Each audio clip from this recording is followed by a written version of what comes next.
शादी की चाह रखने वाले युवकों को जीवन साथी का सपना दिखाकर उनकी मेहनत की कमाई हड़पने वाले एक बड़े साइबर गिरोह का कमिश्नरेट पुलिस ने पर्दाफाश किया है। ये गिरोह खुद को प्रतिष्ठित मैरिज ब्यूरो बताकर लोगों से लाखों रुपए ऐंठता था। पुलिस की कार्रवाई में नौबस्ता थाना क्षेत्र में संचालित 3 फर्जी कॉल सेंटरों का खुलासा हुआ है, जहां से पूरे देश में ठगी का जाल फैलाया जा रहा था। गिरोह का मुख्य सरगना रंजीश कुमार गौड़ पुलिस के हत्थे चढ़ गया है, जबकि उसके 3 साथी अमित, करम पटेल और जागृति फरार बताए जा रहे हैं। पुलिस उनकी तलाश में लगातार दबिश दे रही है। पुलिस कमिश्नर रघुवीर लाल के अनुसार ये गिरोह पहले छत्तीसगढ़ में सक्रिय था, लेकिन वहां कार्रवाई तेज होने के बाद आरोपियों ने अपना ठिकाना बदलकर कानपुर को नया केंद्र बना लिया। यहां उन्होंने बेहद सुनियोजित तरीके से फर्जी कंपनियों और कॉल सेंटरों के जरिए लोगों को निशाना बनाना शुरू कर दिया। मामले का खुलासा तब हुआ जब एक युवक ने पुलिस से शिकायत की कि कुछ लोगों ने मैरिज ब्यूरो का संचालक बनकर उससे शादी कराने का वादा किया और अलग अलग बहानों से करीब 4 लाख रुपए वसूल लिए। शिकायत मिलने के बाद पुलिस ने जांच शुरू की। शुरुआती जांच में ही कई चौंकाने वाले तथ्य सामने आए। जांच में पता चला कि गिरोह परफेक्ट रिश्ते, शादी मैच इंडिया और शादी मैच जैसे नामों से फर्जी कंपनियां संचालित कर रहा था। इन कंपनियों के नाम पर सोशल मीडिया और इंटरनेट पर प्रचार किया जाता था, जिससे लोग आसानी से इनके जाल में फंस जाते थे। गिरोह का तरीका बेहद शातिर था। आरोपी विभिन्न वेबसाइटों और सोशल मीडिया प्लेटफॉर्म से अविवाहित युवकों के मोबाइल नंबर और अन्य जानकारियां जुटाते थे। इसके बाद कॉल सेंटर में काम करने वाली युवतियां खुद को मैरिज काउंसलर बताकर संपर्क करती थीं।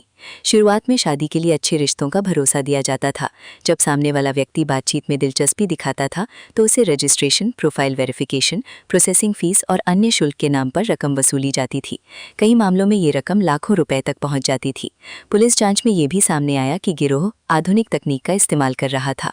इंटरनेट से सामान्य लड़कियों की तस्वीरें डाउनलोड की जाती थीं और फिर आर्टिफिशियल इंटेलिजेंस, AI टूल्स तथा फोटो एडिटिंग सॉफ्टवेयर की मदद से उन्हें बेहद आकर्षक प्रोफाइल में बदल दिया जाता था।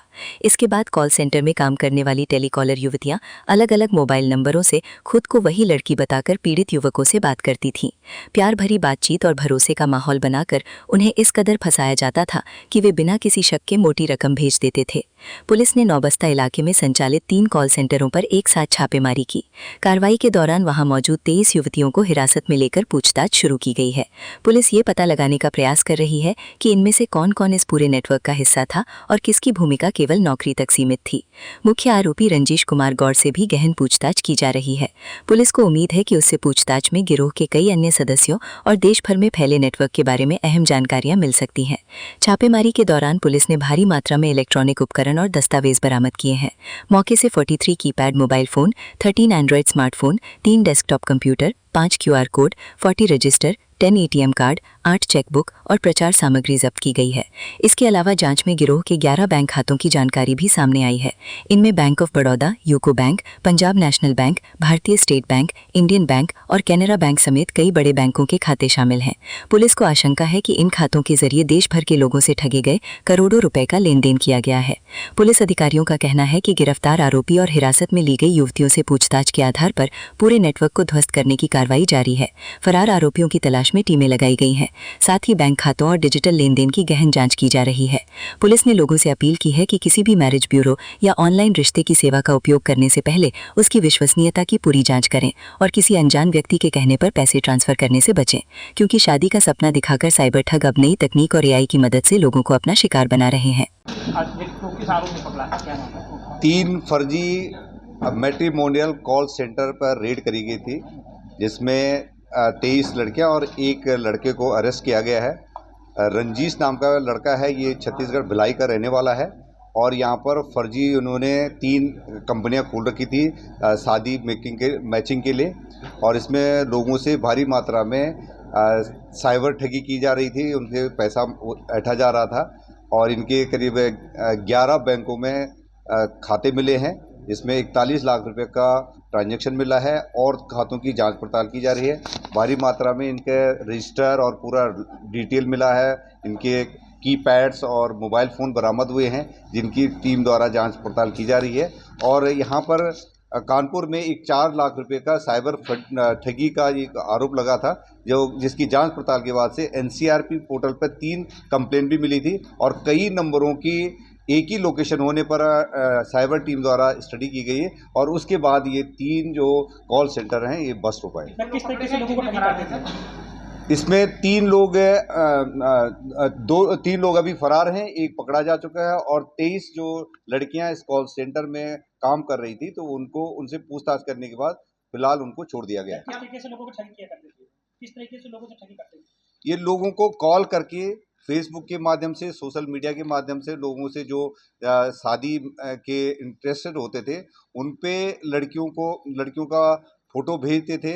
एआई जनरेटेड फ़ोटो और पिंटरेस्ट से फ़ोटो लेकर के वो जेमिनी से बना कर के भेजते थे और उसके इंटरेस्ट के आधार पर जिसमें जो रिक्वेस्ट होती थी उसका रिप्लाई करते थे और इन्होंने एक स्कीम बना रखी थी जिसमें शुभ सिल्वर, शुभ गोल्ड, प्लेटिनियम और प्रीमियम करके इनका एक ब्रोशर होता था जिसमें पेमेंट 3,000, 5,000 और 10,000 रुपये का लेकर के था और उसके बाद अपनी कॉल सेंटर की लड़कियों से टेलीफोन से बात कराते थे और फोटो जो है जो पिंटरेस्ट से और एआई जनरेटेड होती थी उसको भेजते थे। क्या संभावना क्या है कहीं से डेटा निकालते थे इस तरह के कि जिनसे शादी करनी है या इनको कुछ मिलता था कहीं से? डेटा जो है लोगों फेसबुक से जो फॉलोअर्स होते हैं फेसबुक से और सोशल मीडिया से और एडवर्टाइजमेंट करते थे एडवर्टाइजमेंट से उससे इनको जो डिटेल मिलती थी उस डिटेल के आधार पर अपने कॉल सेंटर से फ़ोन कराते थे और उसके बाद जो इंटरेस्टेड होते थे उनको व्हाट्सएप के आधार पर उनको फोटोग्राफ शेयर करते थे। सर, ये पुराना अफसर रहने वाले हैं तो क्या और जगह भी इनकी साइट कर सकती है? एक परफेक्ट रिश्ते बताया गया है कि ये छत्तीसगढ़ में रजिस्टर्ड है और उसमें ही ये रजनीश काम करता था और उसके से ही उसने ये काम सीखा था और यहाँ पर भी उसने एमएसएमई में एक कंपनी रजिस्टर करा रखी थी और उसमें आधार और अपने सारे पैन वगैरह का पूरा रिकॉर्ड दे करके और 3 स्थानों पर इसने कॉल सेंटर खोल रखे थे।